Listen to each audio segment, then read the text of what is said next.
Духовная школа Золотого Розенкрейца. Молодые розенкрейцеры Международной школы Золотого Розенкрейца и продакшн-студия Brothers at Heart представляют.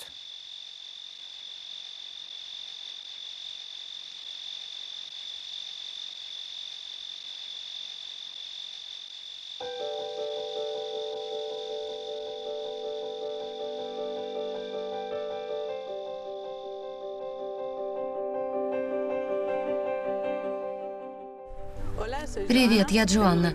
Мне 27 лет, я из Барселоны, Испания. Меня зовут Кристина, я из Германии, мне 20 лет, я студентка. Вадим, Москва, Россия, 26 лет, финансовая деятельность. Мое имя Лиан Табу, я из Нью-Йорка. Меня зовут София О'Коннор, я из Колорадо, США. Мне 23. Я учусь на магистра психологии. Привет, меня зовут Адам, я из Венгрии, мне 23 года, и я студент. Нью-Йоркский университет. Привет, я Роб, я из Англии, Лондон. Мне 30 лет, я преподаватель английского. Меня зовут Лиана, мне 30 лет, я из России, город Москва, я учитель, логопед. Я Кристоф, из Венгрии, мне 19 лет, я студент. Меня зовут Исабель Кастадианос, я из Мексики. Мне 28 лет. Меня зовут Изис, я француженка. Мне 25 лет, изучаю юриспруденцию. Привет, я Тьерик, француз. Мне 24 года. Я возглавляю проект, связанный с фармацевтической промышленностью. Привет, я Габор, мне 25 лет. Я живу на юге Франции. Меня зовут Калина, я из Болгарии. Мне 19 лет. Меня зовут Митка, я из Варны, Болгария. Я Бетти, я из Венгрии. Я тренер по боевому искусству. Иногда мне удается побеждать в поединках.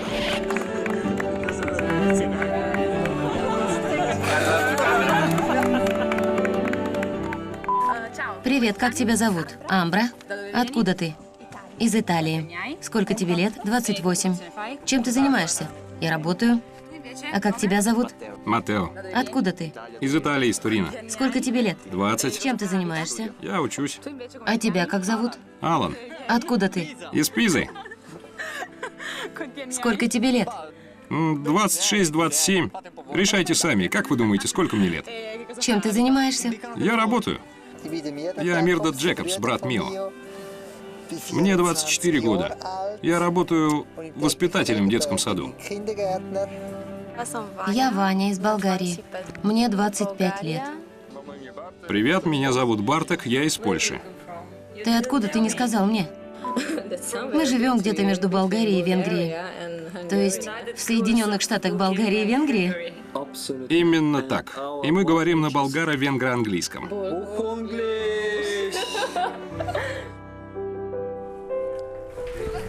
Но до недавнего времени я работала учителем.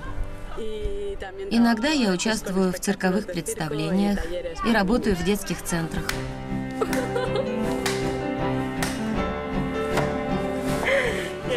Вы спросите меня, почему?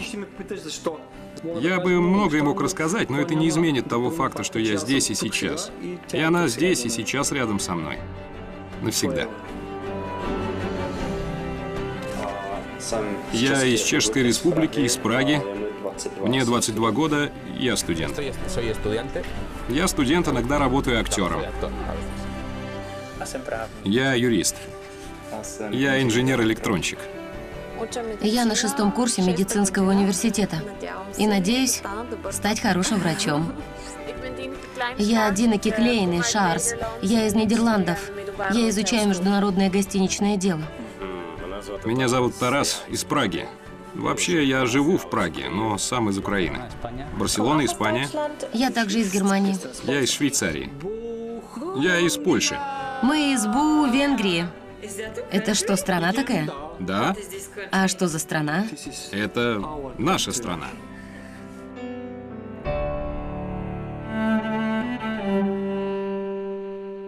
Бразилец, голландка.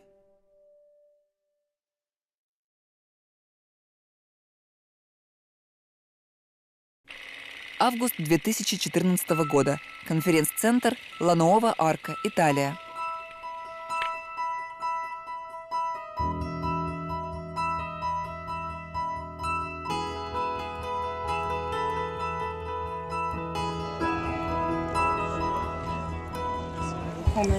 У нас здесь летний лагерь, где собирается молодежь со всего мира. Мы будем вместе неделю.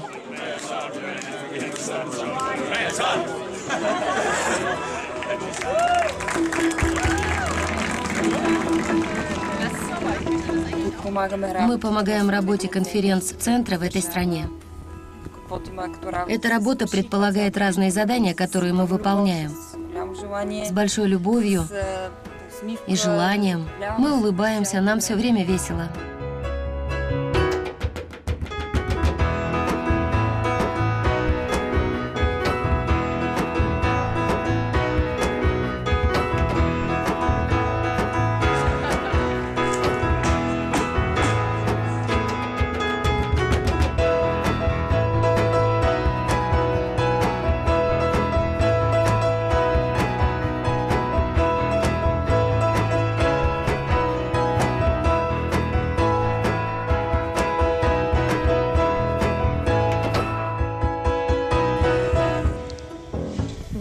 Мы обычно не хотим возвращаться домой в повседневной жизни, потому что не успеваешь приехать, как нужно выходить на работу.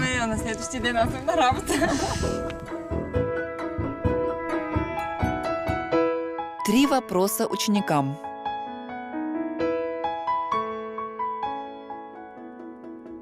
Что привело вас в школу молодых розенкрейцеров?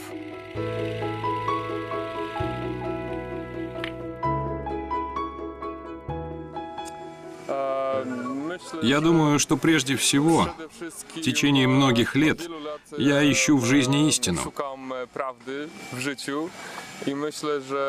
Международная школа Lecturium Rosicrucianum больше всего удовлетворяет интересам современного человека. Больше всего подходит тем, кто пытается найти истину в наше время.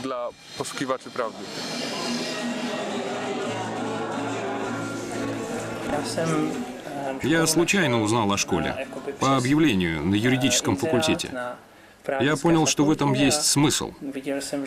Увидел, что люди совершенствуются здесь. Я тоже захотел попробовать. Я заинтересовался этим, и вот я здесь. Я всегда хотела знать, что происходит вокруг. Я была человеком, который хочет познать мир, который хочет рассмотреть каждую его частицу. Возможно, из-за внутренней пустоты, которую испытывает каждый из нас, я искала различные пути ее заполнения. Я думаю, что внутреннее беспокойство заставляло меня понимать, что есть что-то в этом мире, чего я не знаю. Оно привело меня в школу. Я здесь уже 5 лет.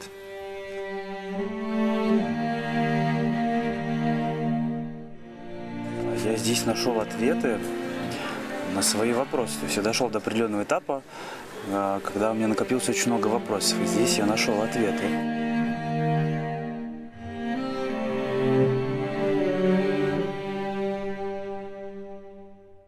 Было ощущение того, что чего-то не хватает. Вот было ощущение, что а зачем вообще все это? Зачем работать? Зачем вставать? Зачем есть? Зачем пить? Зачем танцевать? Зачем смеяться? И вот это состояние привело меня в школу, и было ощущение понимания, зачем все это нужно.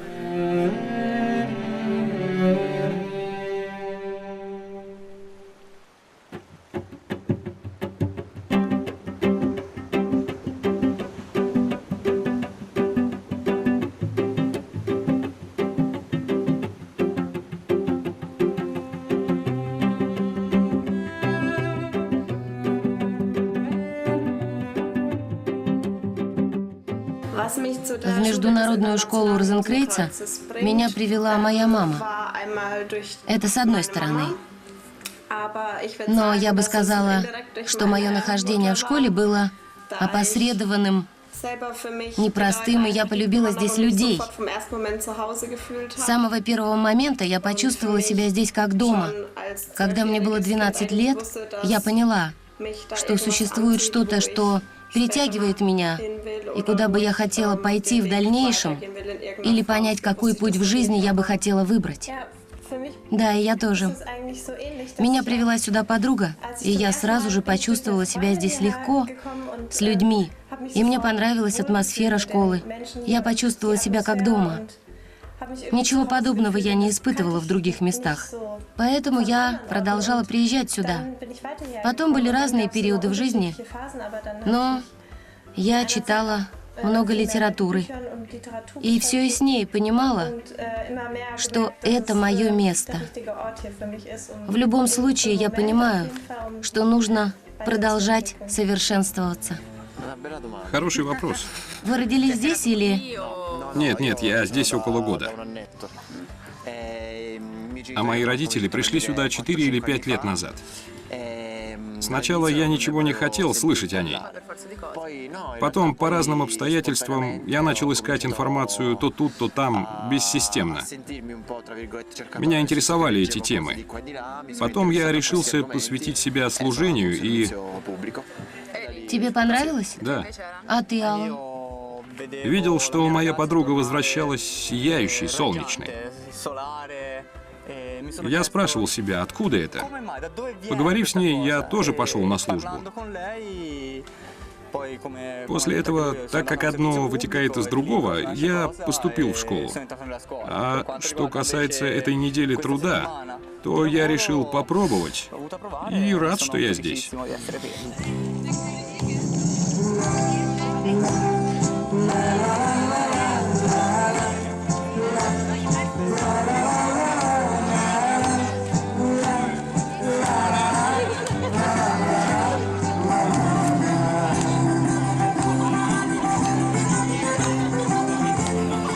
Изначально меня привела сюда моя семья, но что привело меня сюда снова, 10 лет спустя, поскольку мне сейчас 24 года, так это удивительное учение и впечатления, которые я получаю в этой школе.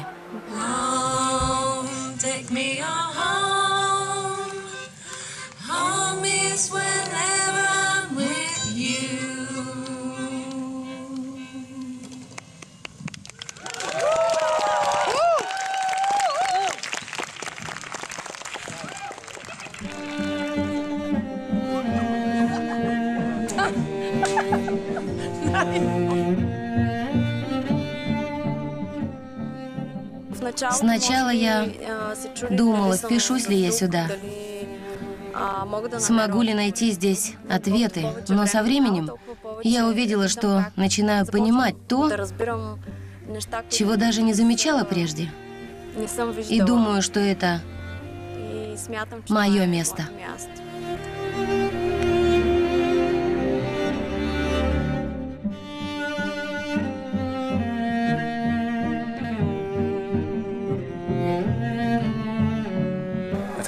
Я родился в школе, но остаться в ней было моим собственным решением. Мама брала меня на конференции еще ребенком. Тогда построили центр у нас в Венгрии. Там у меня появилось много друзей. Мне очень понравилась философия школы. Там я получила подтверждение своим мыслям и многому другому в жизни. Немного с возрастом я начал воспринимать ее как святилище, созданное для меня, для людей, подобных мне, которые думают так же, как я. Когда я прихожу сюда, я чувствую себя прекрасно, спокойно, легко. И могу разговаривать просто и естественно о том, что меня интересует, и о том, что вдохновляет меня в жизни.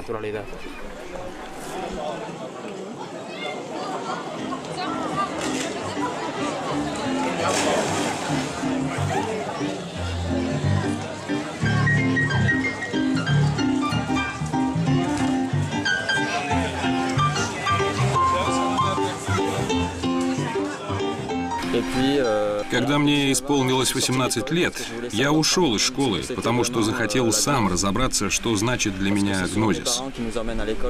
Потому что чаще всего, когда находишься в школе с детства, то это в основном решение родителей.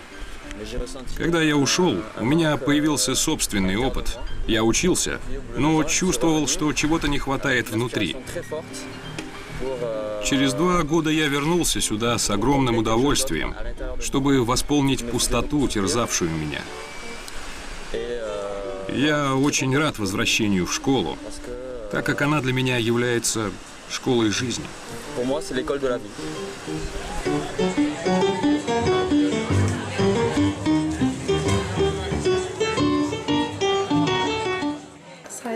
У меня было наоборот. Я бы сказала, что это более чем интересно, потому что когда вы попадаете в школу, в моем возрасте, то понимаете, как много вы раньше не знали. Мне очень не хватало этих знаний. Повзрослев, мне было важно почувствовать, что нашла эту школу сама. Хотела ощущать себя настоящим искателем истины. И именно поэтому я здесь и осталась.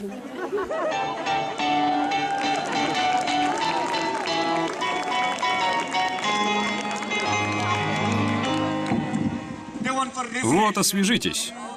Но перед этим выполните кое-какую работу. Договорились, никаких проблем. У нас есть кое-что специально для вас. Один проект. Окей, мы готовы поработать над этим проектом. Но, видите ли, мы должны переодеться. Мы готовы вернуться сюда в 5 часов, потому что мы в это время должны выпить чаю. 5 часов нет проблем. Мы тоже будем здесь к 5 часам. Это ваш инструмент, а этот вам. И мы желаем вам удачно поработать.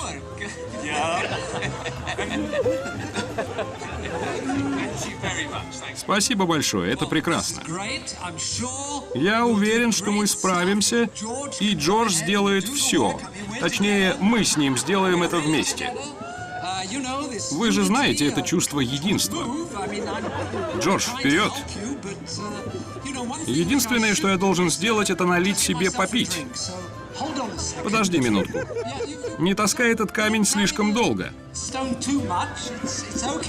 Окей, все в порядке.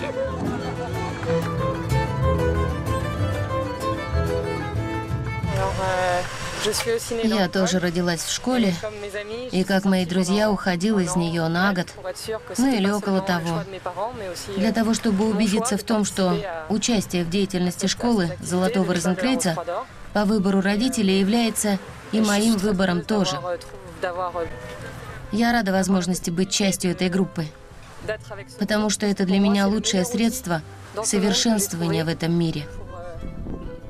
Средство, придающее смысл моей жизни и позволяющее организовать все по принципу, который я чувствую в своем сердце и которое школа делает реальностью. Эта группа также дает мне силу идти дальше в процессе раскрытия себя и мира вокруг нас, в построении осознанности и понимания жизни. Так что очень важно для меня все, что здесь происходит. Действительно, это лучшее средство, которое я нашла. Я окружена людьми с очень чутким сердцем. Вот почему я всегда возвращаюсь в школу. Для меня она величайшая поддержка, которую только возможно получить. Мне здесь очень комфортно. Я нашла свое место, и я очень этому рада. Все люди, находящиеся здесь, просто любят друг друга. Это очень важно.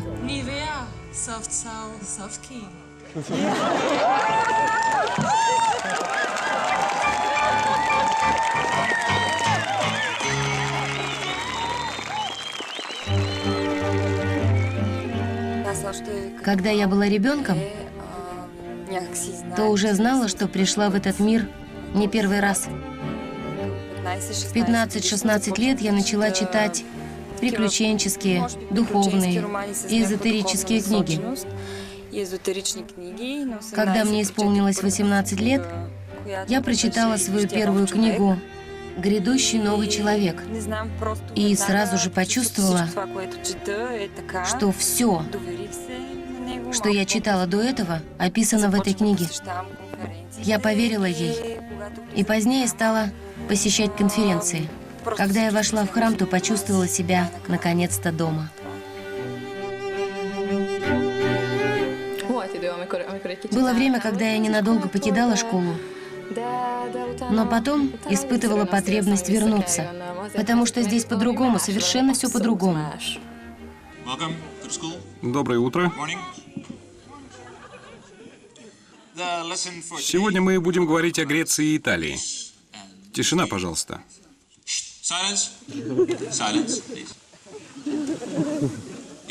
Если вам вообще есть что сказать. Как вы думаете, какая средняя температура в Италии сейчас?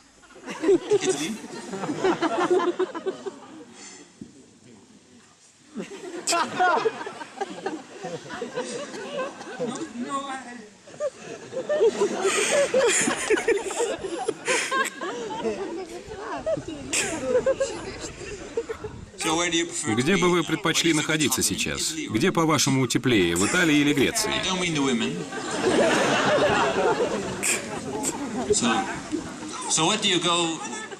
Что ты получаешь, когда приходишь в греческий банк? О, я знаю, сэр. Это немецкие деньги. Прекрасно.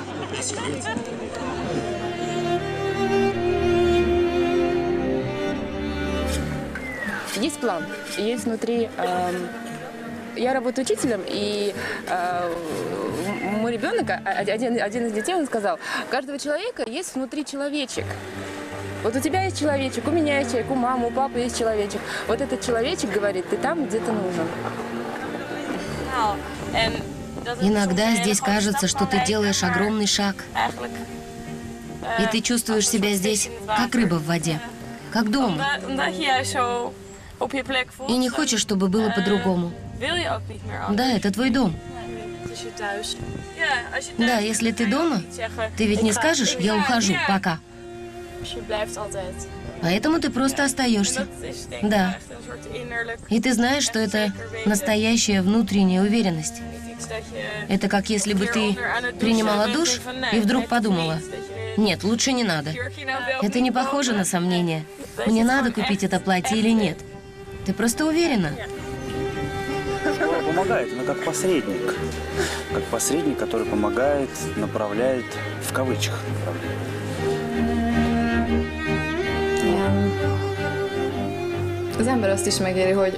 Да, здесь можно жить и работать вместе, делая что-то особенное, не похожее на обычные вещи. Я имею в виду нечто более глубокое, что охватывает весь мир. Что значит для тебя гнозис?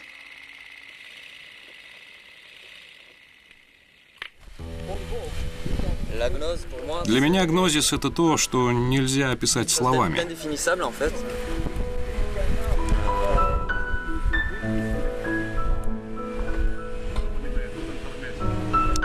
Это хороший вопрос. Хороший вопрос.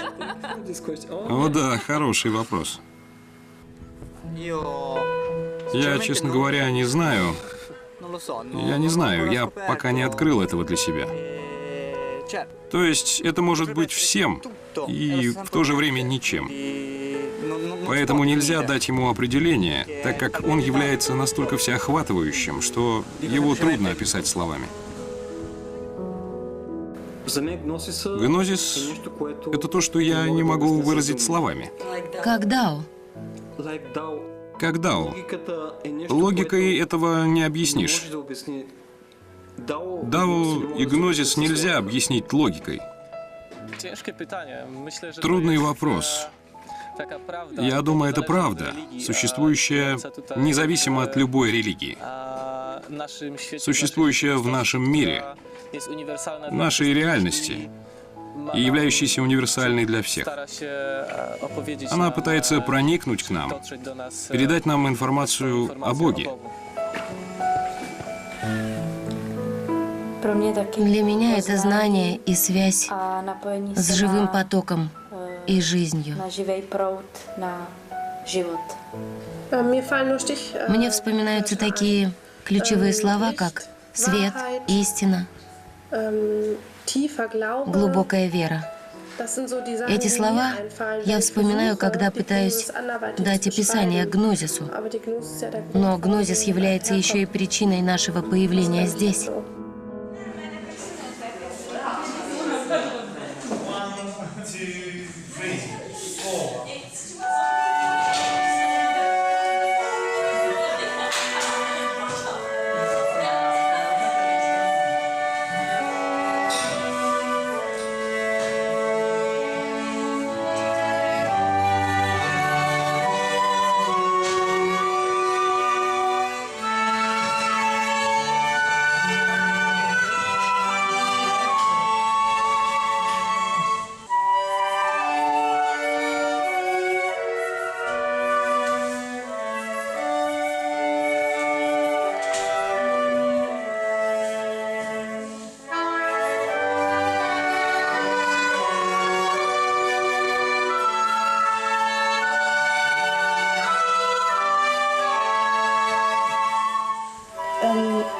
Существует много разных слов, которыми вы можете описать его.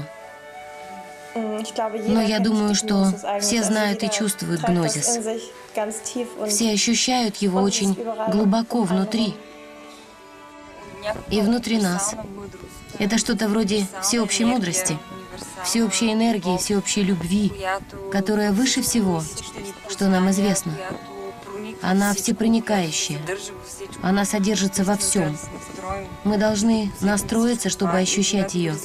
И если это случается с нами, даже на долю секунды, то это подобно волшебному чувству, которое нельзя описать.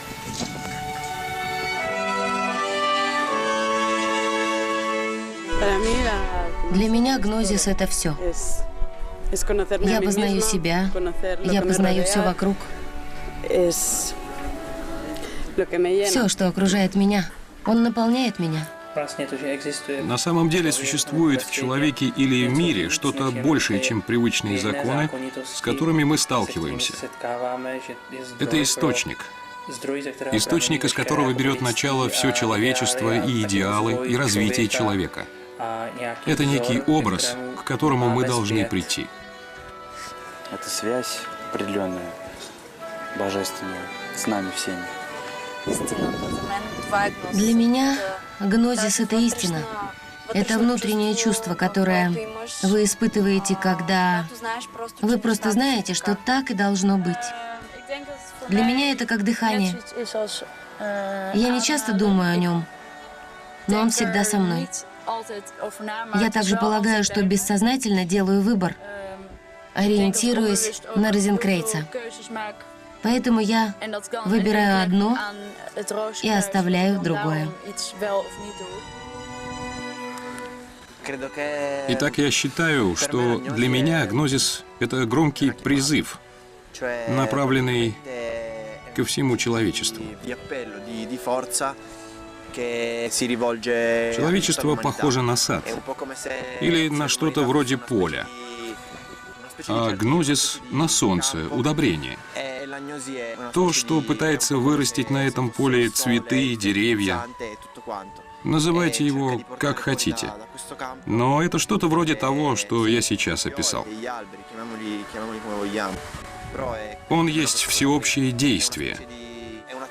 Он есть то, что дает вам ощущать себя в одной лодке со всем человечеством.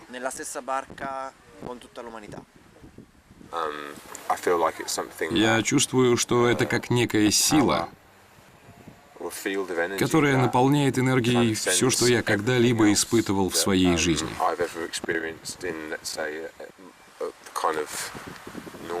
Это какая-то сверхсила, которая дает просветление любому человеческому существу и помогает понять жизнь и Вселенную во всей их полноте.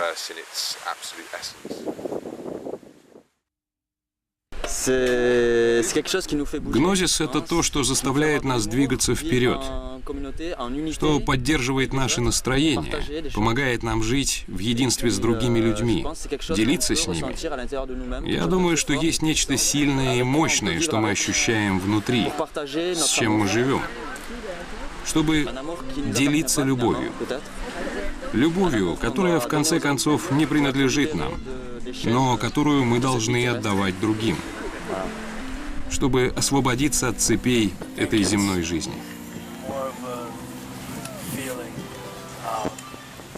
Я думаю, это скорее ощущение. Это то, что собирает нас вместе. Для меня это ощущение мира и покоя. Он помогает мне преодолеть трудности, с которыми мы сталкиваемся каждый день. Для меня это инструмент, который помогает сохранить душевное здоровье. Гнозис – это то направление, по которому должен идти человек. Человек в смысле не как физическое тело, не как психологические моменты, характер личности, там, особенности, а как человек, как в микрокосмосе. Это нечто трансцендентальное. И если дать ему место в своем сердце, если открыться ему, оно способно нас сильно изменить. Оно придает полноту жизни, а не просто приводит нас к смерти. Оно освобождает нас от этой самой смерти. Для меня гнозис является трансцендентальной, фундаментальной силой, которая держит мир и Вселенную вместе, и которая лежит в основе каждой жизни. Для меня это база для экспериментов. Если вы откроете себя каким-то образом, откроете свое тело, ум, уши и все остальное, тогда вы сможете почувствовать его. Через него и подобное мышление вы найдете ответы на многие вопросы, которые иначе вы не смогли бы найти. Я чувствую, что это истинно и аутентично. Я не могу хорошо объяснить, но это что-то в этом роде. По-моему, люди не могут измениться сами. Единственное, что мы можем сделать, позволить свету изменить нас. Да, это действительно что-то, за что вы можете держаться в жизни, как якорь или что-то вроде. Да, иногда я тоже думаю, что было бы, если бы у меня этого не было. Тогда бы я не знала, что делать. Тогда бы просто лежала в канаве, да. Тогда бы я просто не знала его. Да, он указывает тебе путь. Да, он дает тебе что-то, за что можно ухватиться в жизни. Вы знаете, что живете. Да, это то, что я называю внутренней уверенностью. Она держит тебя на плаву, она делает тебя сильнее. Она делает тебя сильнее изнутри, формирует твой характер и приносит радость. Да, это большая радость. Когда тебе грустно, ты думаешь, все наладится, ты здесь не зря. Да, у тебя просто задание. Когда случается что-то плохое. А у тебя нет такого ощущения? Этого мы, конечно, точно не знаем. Но если бы ты не знал и не имел такого ощущения, что это просто задача, то ты бы был легко поглощен проблемами, и все было бы хуже. Ты бы просто потерялся в них. А сейчас, когда у тебя что-то не ладится, ты всегда можешь подумать о своего рода перспективе, да. Итак, продолжим. Так как в конечном счете ничто ничего не значит. Мы ничего не можем сделать в одиночку. Мы все делаем вместе, даже если это только твоя проблема. Вы действительно не одиноки, так точно. Возможно, для меня или... Нет, не только для меня. Я думаю, он подразумевает изначальное единство, которое есть во всем этом мире. Или, другими словами, это так называемая самость, эгоистичная любовь, эгоистичная энергия, на которой держится весь мир.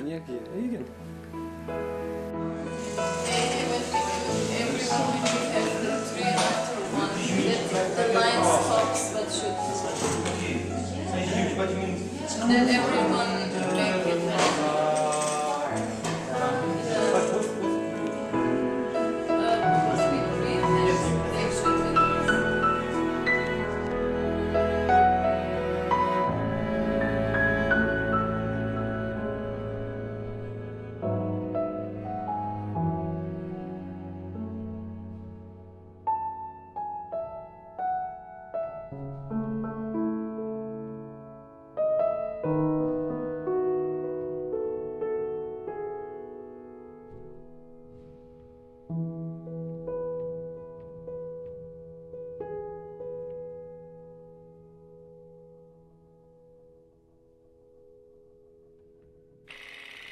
Что значит для тебя ученичество в повседневной жизни? Спасибо за этот вопрос. Только без практических заданий, пожалуйста.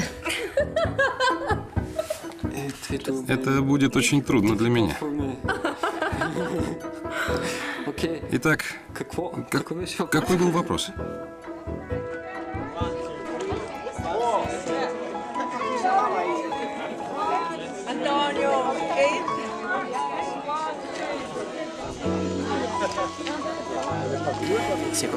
Мне трудно подобрать определение, что значит для меня быть учеником. Во-первых, это зависит от того, в какой обстановке живет человек, или что он собирается делать в данный момент. Для меня все начинается с поиска, который приводит нас сюда. Я думаю, что этому можно дать определение «поиск». Поиск истины, фактически.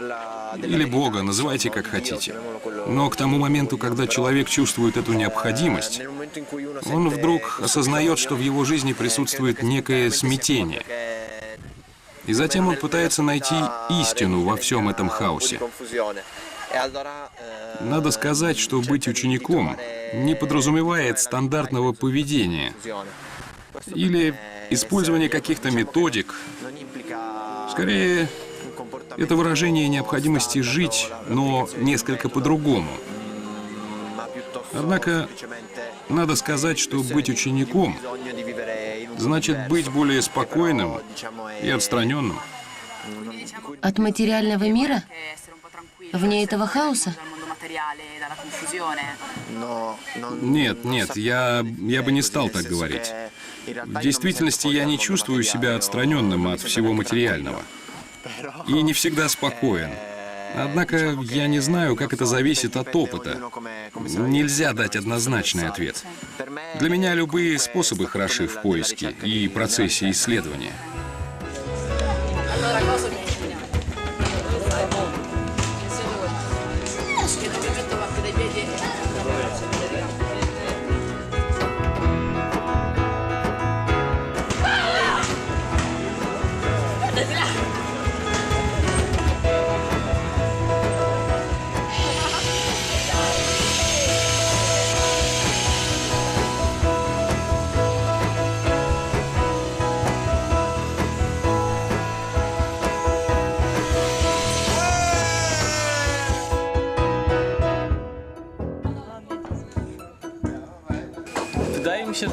Говоря простыми словами, я думаю, это значит быть добрым.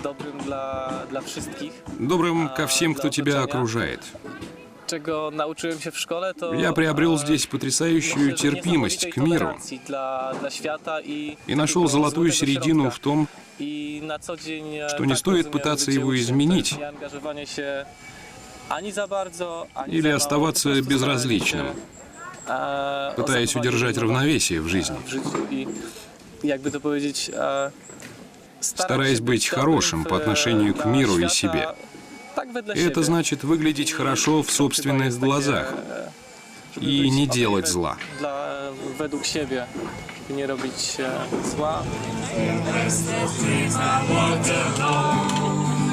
самом деле, все, что мы делаем, все, что происходит, есть божественная логика. То есть нет плохого, нет хорошего. Все есть божественное. Я думаю, что в повседневной жизни гнозис — это то, что происходит внутри нас, а также то, чем мы можем поделиться с другими. Это происходит очень просто. Например, если два человека делают что-то вместе, и один из них просит другого дать ему что-нибудь, например, какой-то инструмент, и другой его дает, то тот, кто попросил, почувствует, что он был услышан, и к его нуждам отнеслись с уважением. Все это простые вещи, которые, однако, мы можем делать с любовью. Трудно объяснить, но я полагаю, что когда прихожу на конференции или службы, или когда мы проводим обсуждения в группах, Я чувствую, что начинаю видеть перспективу. И когда я возвращаюсь к повседневной жизни, я чувствую, что могу смотреть на многие вещи более нейтрально, а не находиться под влиянием, например, эмоций. Я чувствую, что становлюсь более собранной. Это как автоматическое управление в поезде или самолете. Да, именно так. Я не разбрасываюсь. Это дает мне направление, фокус. Я думаю, что когда я хожу на службы, или когда встречаюсь с другими духовными группами, или людьми, у которых такие же интересы, как у меня, которые все еще ищут или только пытаются найти смысл жизни, я чувствую с ними некую внутреннюю связь и понимаю, что у нас больше, чем у других людей, общих тем, о которых мы можем поговорить. Очень интересно видеть различия.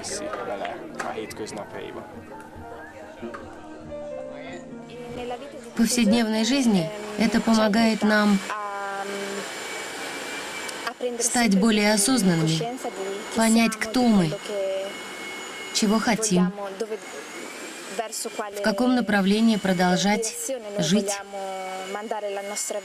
Быть учеником для меня это значит иметь ориентир в жизни, который я сама бы не смогла удержать. Но школа дает мне эту возможность, которую я воспринимаю как подсказку, а не как закон, или схему, или руководство к действию. Это то, что мы ощущаем как истину в себе, и ученичество становится твоей жизнью. Di doveroso e di sentirsi in dovere di farlo, ma proprio una cosa che dentro sentiamo è vera, allora la vita diventa essere allievo.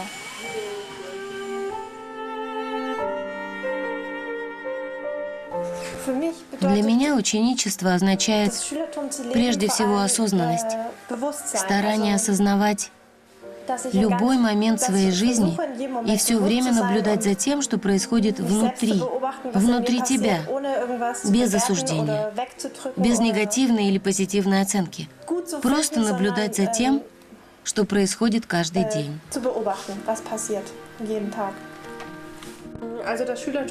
Для меня ученичество в повседневной жизни означает некий указатель. Это как костыли. Оно помогает мне справляться с хаосом и стрессом, которые нам всем знакомы. Ученичество — мой якорь. Оно всегда возвращает меня к себе, возвращает к истине и помогает оставаться самой собой. Ну, наверное, вот так.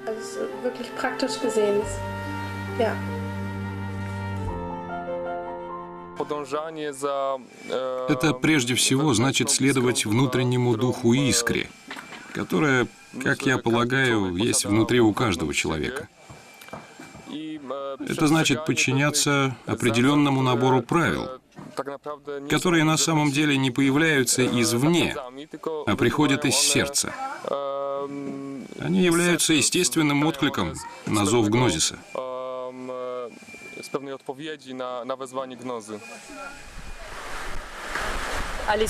Для меня это означает осознание того, что у нас есть возможность выйти из водоворота и перестать подпитывать силы этого мира, которые заставляют нас постоянно куда-то бежать, в прямом понимании этого слова, и воевать друг с другом. Мы можем разыскать в себе именно то, что поможет нам почувствовать любовь ко всем и ко всему. Я стараюсь ежедневно концентрировать внимание на том, чтобы дарить любовь окружающим, даже если она не принадлежит мне. Она живет во мне, как и в каждом из нас, и я должна осознанно поддерживать ее дыхание.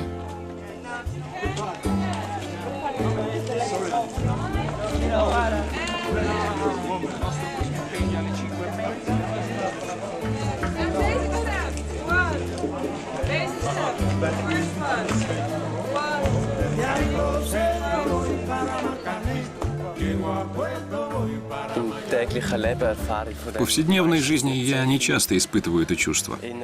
Оно происходит, как я понимаю, неосознанно. Но мне нравится вспоминать о нем, и мне нравится снова посещать наши мероприятия. Я стараюсь ежедневно удерживать внутренний баланс. Я стараюсь, но это очень трудно в нашей напряженной жизни. Иногда я чувствую его как некую силу, которая снова оживает во мне, и тогда я читаю.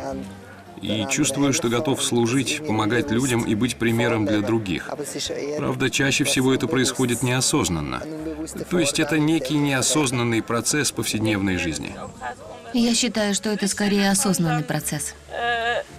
Вы постоянно работаете над собой. Да. Рыба же не поливает себя водой. Постоянно. Так как она уже находится в ней.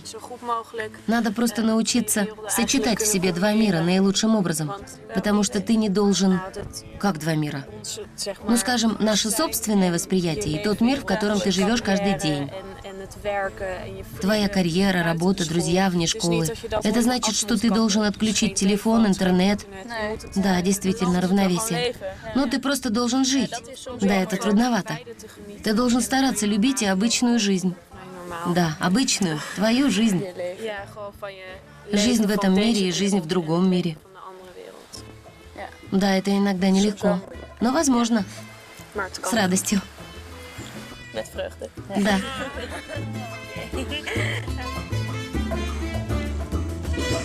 And next step. Back. Left. Right. Left. Left.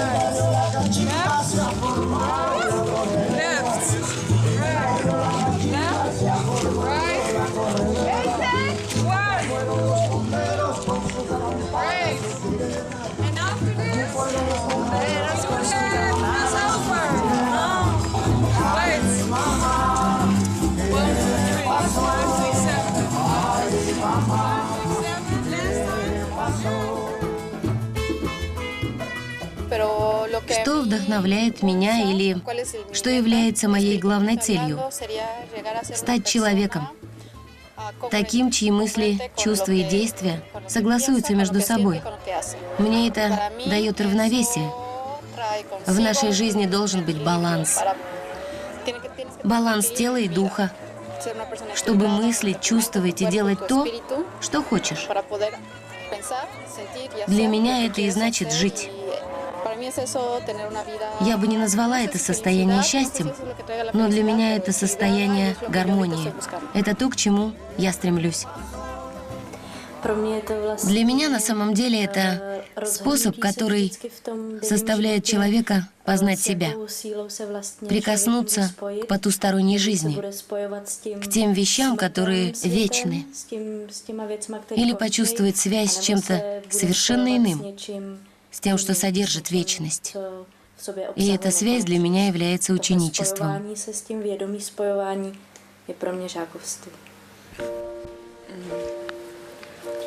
Это любовь. Это умение любить все и вся. Это принимать все так, как есть, всех так, как есть. Понимать, что это человек, это микрокосмос. И сейчас мое предназначение любить. Все. Это значит впустить любовь в сердце, а затем дарить ее всем знакомым людям, коллегам, друзьям, каждому встречному. Научиться отдавать им частицу своего сердца и этой любви, чтобы сделать их счастливыми, чтобы видеть их улыбки. Это поиск мира, внутреннего покоя, в результате чего мы обретаем счастье внутри себя и учимся дарить его другим с улыбкой. Мы находим свет внутри себя и излучаем его таким образом, чтобы и другим было светло. Вот так выглядит каждый день ученика. По крайней мере, для меня.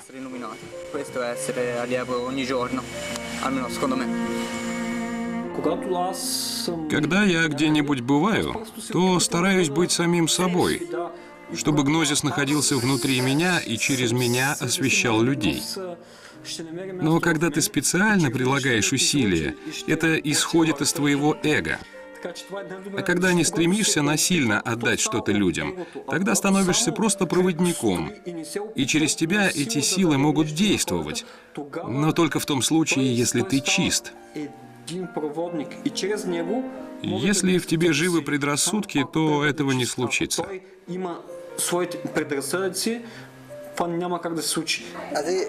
Да, я прошел через этот опыт. Когда в тебе есть внутренняя гармония, люди неожиданно начинают к тебе тянуться. И это важно. Но если ты хочешь делать что-то осознанно, с железной волей, это состояние кристаллизуется. Это нечто довольно неуловимое. Трудно описать этот процесс. Да. Для меня это непрерывное присутствие в каждом моменте жизни, которую я вижу и ощущаю. То, что я сознательно привношу в свое окружение. Это то, как я общаюсь с собой, как я провожу духовную работу и как я делюсь ей с членами нашего сообщества.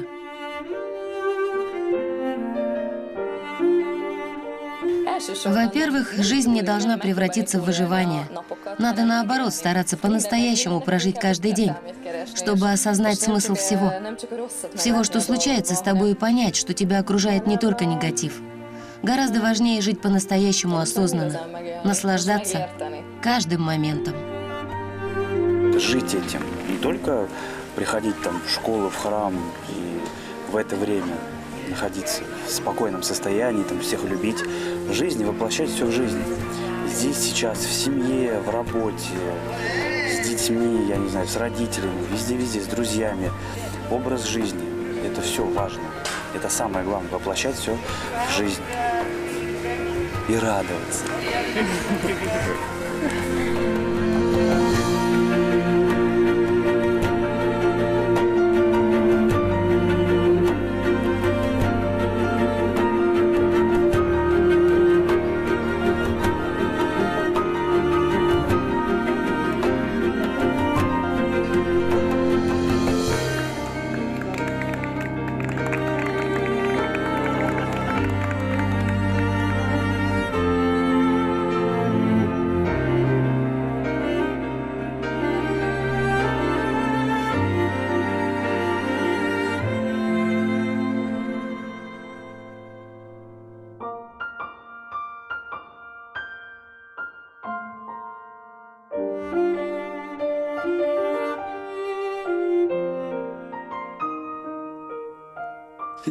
Цель боевого искусства заключается в том, чтобы ударом пробудить противника, заставить его думать. Когда я причиняю телу боль, душа пробуждается. Поверьте мне, это единственный способ. Нет другого пути, без боли не обойтись.